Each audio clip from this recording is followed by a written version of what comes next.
자, 결국 복잡계에서의 회복력의 의미는 무엇이냐? 그러니까 단순하게 원상은 얼마나 빨리 회복하느냐, 또는 뭐 얼마나 충격을 적게 받느냐.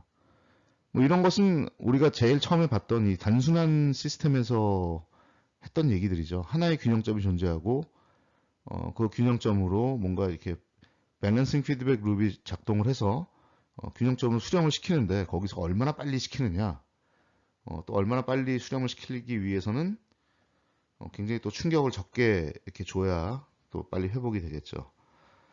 근데 그런 문제로 이 복잡계를 보기는 좀 어려움이 있다. 그래서 회복력이 복잡계로 들어가면 굉장히 이제 다양한 개념적 발전을 하게 됩니다.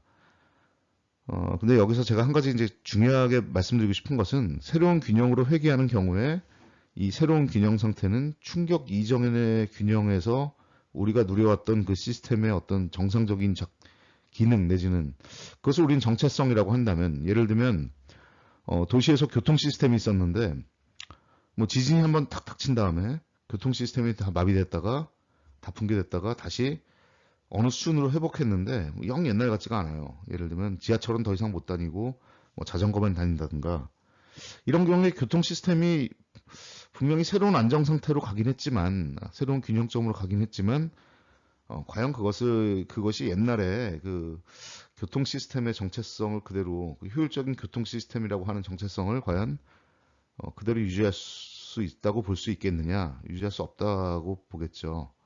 그러니까 결국 새로운 균형으로 간다고 하더라도 과거의 그 시스템이 보여줬던 그 퍼포먼스나 그런 시스템을 우리가 가져가려고 하는 그런 목적, 우리가 만든 목적들이 그런 정체성이나 기능들이 제대로 확보가 될 수 있겠느냐?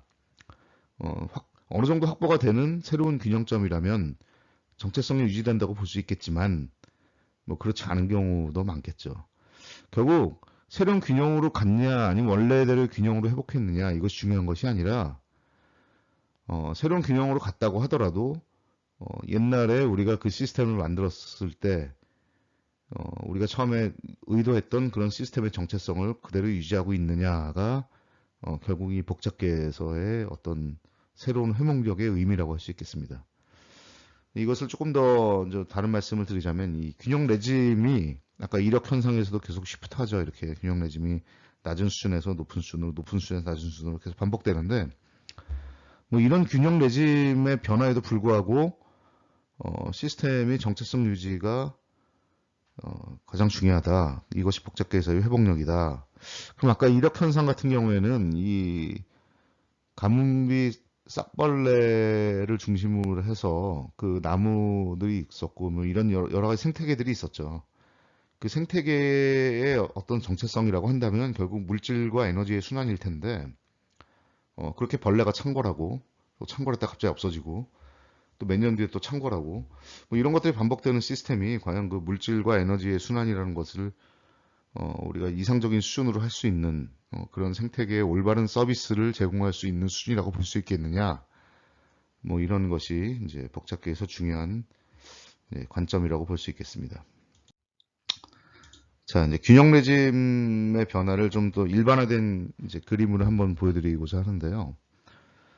이제 여기 이제 이것은 이제 스테빌리티 랜드스케이프인데, 요 이제 홀 하나가 이제 균형이라고 생각하시면 여기 이제 그림에서는 균형점이 약 3개 정도 보입니다. 그리고 왼쪽 그림은 이제 충격이 닥치기 전이고, 오른쪽 그림은 충격이 닥친 후인데, 이런 충격을 먹었을 때, 이 랜드스케이프를 보시면은 좀 바뀌었죠? 왼쪽 그림과 오른쪽 그림이. 이 왼쪽 그림의 홀이 오른쪽 그림에서 더 확대된 거를 볼 수 있고, 여기 점이 하나 있는데 이 점은 충격이 먹기 전에는 오른쪽 구멍으로 이 오른쪽 구멍으로 빨려 들어가는 뭐 이런 형태의 어떤 균형점을 보이고 있었다면, 이 랜드스케이프가 변하고, 충격 때문에 랜드스케이프가 변하고 나니까 오히려 오른쪽 구멍의 영역이 아니라 왼쪽 구멍의 영역으로 바뀌게 됐습니다. 이 경우에는 이제 새로운 균형점, 즉 이쪽 균형점으로 수렴하게 되겠죠. 자, 여기서 이제 균형 레짐에 대한 쉬프트가 일어났습니다. 이 하나의 홀을 중심으로 하는 것을 우리가 하나의 균형 레짐이라고 한다면, 레짐 쉬프트가 벌어지는 것이죠.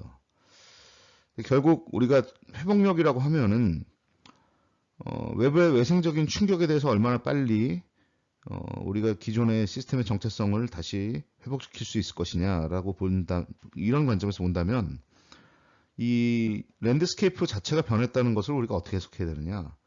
자, 외부의 교란의 영향은 현재 상태를 어떤 이렇게 이 공이 이 안에 이렇게 있다가 이 판을 갖다 팡 치면 이제 공이 팡 튀어서 이제 밖으로 다른 레짐으로 들어갈 수가 있겠죠. 그렇죠? 뭐 이렇게 균형 상태를 그 스테이트 자체를 이렇게 변화시키는 것도 있지만 여기 2번에 나와 있는 대로 균형 레짐을 결정하는 시스템의 여건들, 즉 파라미터들을 변화시켜서 이 균형 레짐의 조건들을 갖다 변화시켜서 아예 이 레짐을 바꿔 나가는 이런 현상들이 발생하죠. 예를 들자면 이제 공이 이 오른쪽 구멍 안에 있다가 큰 충격으로 이 땅을 팡 쳤는데 그 충격이 너무 커서 이제 막 땅이 뒤틀리고 이렇게 되는 결과를 이제 보여주게 됩니다. 이런 경우에는 이제 레짐 시프트가 벌어진 건데 결국 종전의 균형으로 회복하지 못하고 새로운 균형으로 갔는데 과연 그게 이제 과거의 균형점과 같이 그렇게 시스템의 정체성이나 바람직함을 유지하는 새로운 균형이냐 아니냐 이것이 중요한 것이죠. 자, 결국 이제 원상대로 회복하지 못하기 때문에 우리는 이제 비과학적인 전이다.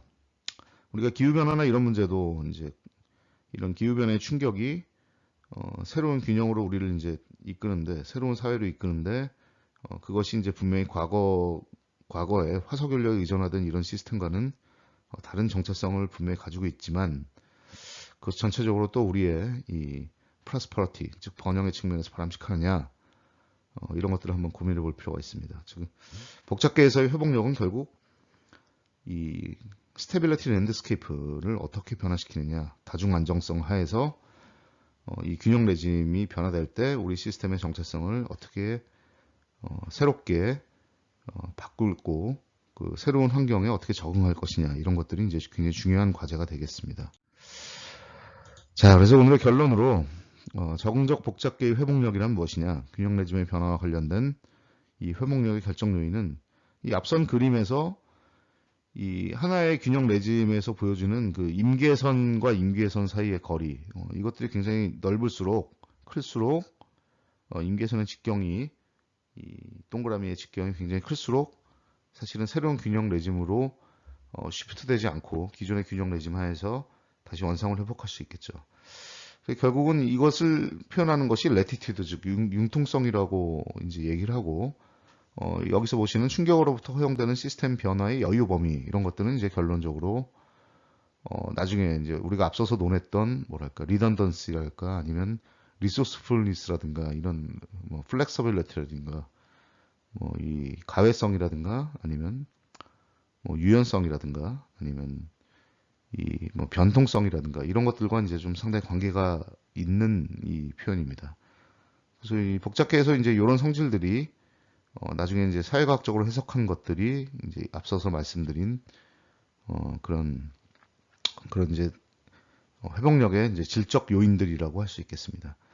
두 번째는 이제 저항성인데 앞에 지도에서 보시면은 이제 균형점이 얼마나 깊냐 깊을수록 충격이 와도 이제 공이 밖으로 일탈하거나 이러는 것들이 좀 적어지겠죠. 충격으로부터 현 상태가 요동칠 개연성의 정도. 이런 속성들은 나중에 이제 사회과학적으로 우리가 뭐 로버스트니스, 내구성이라든가 뭐 아니면 얼마나 시스템이 맷집이 좋냐, 그다음에 얼마나 시스템이 그 뭐랄까 통합성이라는 성찰성이랄까 뭐 이런 거를 통해서 얼마나 시스템이 충격으로부터 얼마나 이제 그 맷집이 좋냐 이런 것들을 결정하는 요인과 이제 관계가 있다고 볼 수 있겠습니다. 그리고 마지막으로 이제 그 아까 있었던 그 까만 점이 얼마나 임계선 사이에 임계선과 가까워서 충격을 조금만 먹어도 임계선을 넘을 여지가 있느냐 없느냐. 즉 다시 말해서 레짐 변화에 대해서 얼마나 지금의 현재 우리 시스템의 스테이트가 노출되어 있느냐 뭐 이런 것들에 관한 얘기인데 뭐 이런 것도 앞서 말씀드린 이 리질리언스의 속성 요인들과 뭐 상당히 관련이 있다고 볼 수 있겠습니다. 이런 것들을 좀 사회학적으로 재해석한 것이 이제 앞선 이제 9강 이전의 강의들에서 말씀드렸던 뭐 다양한 리질리언스의 질적 요인이라고 볼 수 있겠습니다. 자, 결국 이제 레짐 시프트가 벌어진다면 그 다음에 회복력에서 가장 중요한 것은 뭐냐? 시스템의 정체성을 유지시키는 이 회복력의 핵심 요인은 뭐 신속성이나 뭐 로버스티니스 이런 것이 아니라 결국 얼마나 새로운 상황에 빨리 적응할 수 있느냐, 새로운 균형 레짐에 적응할 수 있느냐와 그 다음에 새로운 균형 레짐에서 시스템의 정체성을 유지할 수 있도록 얼마나 시스템을 우리가 빨리 전환시킬 수 있는 역량이 있느냐, 이런 것들이 결국 이 복잡계의 이 어려운 수학 모델을 가지고 우리가 얻어낸 새로운 결론이라고 볼 수 있겠습니다. 결국은 이제 복잡계에서의 회복력은 확실히 앞선 뭐 단순한 시스템 회복력과는 좀 약간 차원이 다르죠. 그렇죠? 그래서 이제 회복력이 리질리언스라는 개념이 이제 굉장히 다양한 스펙트럼을 가지고 있는데 일단 가장 기준이 되는 이제 복잡계를 중심으로 저희가 한번 리뷰를 쭉 해봤습니다. 감사합니다. 구독과 좋아요를 부탁드리고요. 그 댓글과 코멘트 언제든지 환영합니다. 감사합니다.